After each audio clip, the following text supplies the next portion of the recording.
The mind, a crazy running horse. The human mind has long been compared to restless forces of nature, but perhaps one of the most apt metaphors is that of a crazy running horse. It moves swiftly, sometimes wildly, carrying us forward whether we choose to follow it or not. At times it drags us, at times it inspires us, and often we find ourselves both the rider and the spectator, marveling at its unpredictable course. The restless nature of thought. Even in moments demanding full focus like driving, the mind rarely rests solely on the present task. It constantly leaps into the future, imagining upcoming possibilities, rehearsing scenarios, and projecting expectations. This anticipation becomes a defining characteristic of human experience. The child looking forward to the holiday, the worker anticipating the break. The paradox is striking. The very voice that reminds us, you are spending most of your time thinking about the future, is itself one more thought. If the mind is viewed as a separate entity, it behaves like an erratic creature, producing both the distracting thought and the self-awareness simultaneously. This constant mental drift subtly creates a false sense of comfort by distancing us from living fully in the now. The problem of procrastination. This tendency of the mind to drift to the future is often the root of procrastination. Essentially, we actively engage in things we don't want to do, while simultaneously avoiding tasks that must be done. Consider a smoker. They know they have to quit, but they still light up. On the other hand, with a work project, you avoid it by thinking, I still have time. Much like the future thoughts I mentioned earlier, that lead us to believe we can do it tomorrow or later.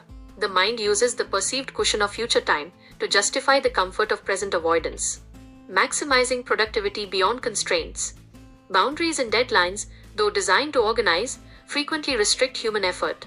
This leads to a peculiar phenomenon known as end-of-task lethargy, where energy wanes as the finish line approaches. Knowing a limit exists, the mind paces itself, conserving energy rather than maximizing it. A powerful alternative is the mind hack of boundary-free work. By setting a minimum goal and abandoning fixed timelines, one enters a different relationship with the task. Instead of focusing on the clock, attention is rooted in the activity itself. By working until you are genuinely tired, rather than until the deadline, you eliminate the mental cues that lead to reduced effort. This sustains a higher intensity and focus, often leading to a state of flow where productivity and creativity soar. This shift relies entirely on intrinsic motivation, the drive to work for the sake of the work itself, unlocking your deeper potential. Fear and daring, two ends of a single thread. Fear and daring, often seen as opposites, are in fact two states of the same underlying energy. Like water and ice, they differ only by the conditions applied. Fear, when pressed to its extremes, transforms into daring, an alchemy of the human psyche. Anticipatory thoughts about a severe challenge, such as an upcoming surgery, may at first multiply anxiety. Yet the accumulated mental pressure from repeatedly rehearsing the scenario can culminate in an almost effortless courage. Let's just go through with it once.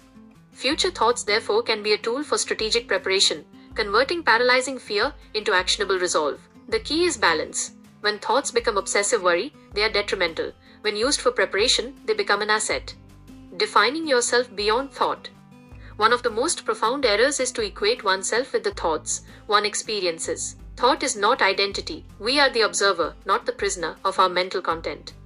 We can analyze the mind's response to an intrusive thought, e.g., an erotic thought, through three distinct stages. Stage 1. The hook, enjoyment. If you welcome the thought, it will multiply. The solution is to question the thought immediately. 2. Stage 2. The trap, guilt. If you feel shame, the mind is generating the thought but placing the blame on you.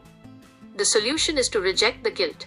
Be proud that you are not enjoying the negative thought, thus separating the self from the mental noise. 3. Stage 3. Mastery, evaluation. This final stage allows you to evaluate your thoughts with perspective. The ultimate benefit of this mastery is the ability to delete the thought before it even fully arises, demonstrating true mental control. Ego, memory, and the lingering loop.